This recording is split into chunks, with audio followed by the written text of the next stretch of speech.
Сәлеметсіздер ме оқушылар? Бүгін бізде 2-ші сыныптың қазақ сабағы 27 сабағын қараймыз. Бүгінгі сабақта мәтін дерек көздерден қызмет. 28-ші жаттығуды мәнерлеу.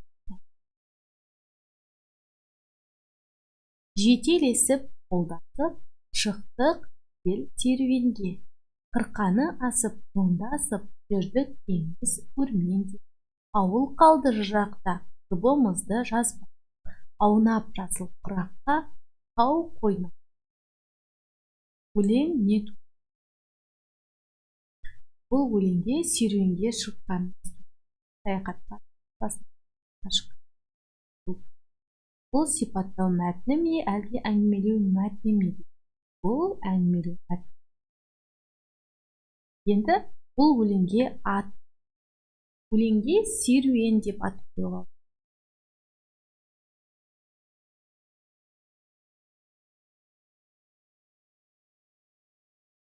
Серуен.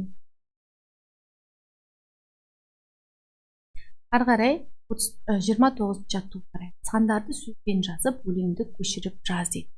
1, 2, 3. Ал қанекей 3, 4, 5, 6, 7. Мынау ауыл шеті. 8, 9, 10. Ал қанекей 10. Сандарды сөзбен жазып, өлеңді көшіріп жаз. 1, 2, 3. Ал қанекей 3. 4, 5, 6, 7. Мынау ауыл шеті. 8, 10. Ал Ары қарай 30-ші жаттығуды қарай. Жаңылтпашты жатқа айтты. Алакөл, даракөл, алакөлді қаракөл.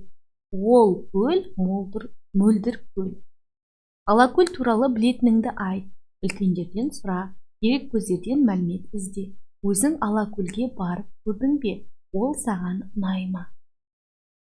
Алакөл туралы мынадай мәліметті қарай. Алакөл Қазақстандағы үлкен және әдемі көлдердің бірі. Ол Шығыс Қазақстан және Жетісу облыстарының шекарасында орналасқан. Көлдің суы тұзды, бірақ өте таза және шипалы. Адамдар бұл көлге демалуға және денсаулығын түзетуге келеді. Алакөлдің жағасында құмды жағажайлар. Онда құстар, балықтар және табиғат көркем. Және мынадай қызықты дерек бар екен. Алакөлге қызғылт қоқиғаздар, яғни фламинго ұшып келеді екен. Ары қарай 31-ші жаттығуға қарай. Көп нүктенің орнына тиісті сан есімдерді жаз. Жандос 10 жаста.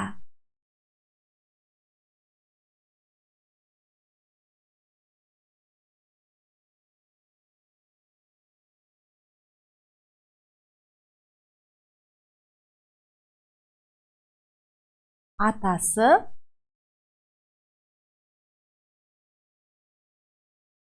70 жаста.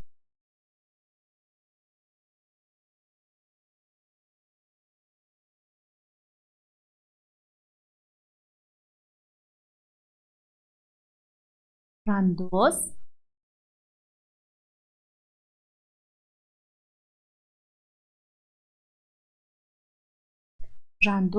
3-ші сыныпта оқиды.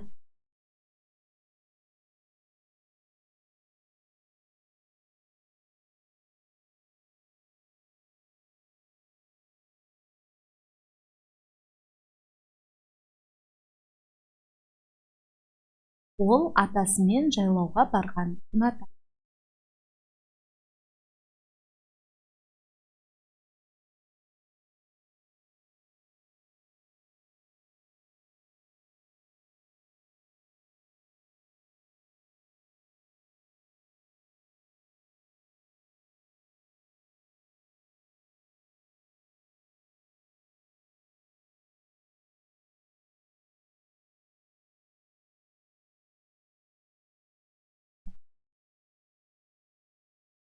Енді былай дейді. Сан есімдердің қай сөзбен байланысып тұрғанын айт.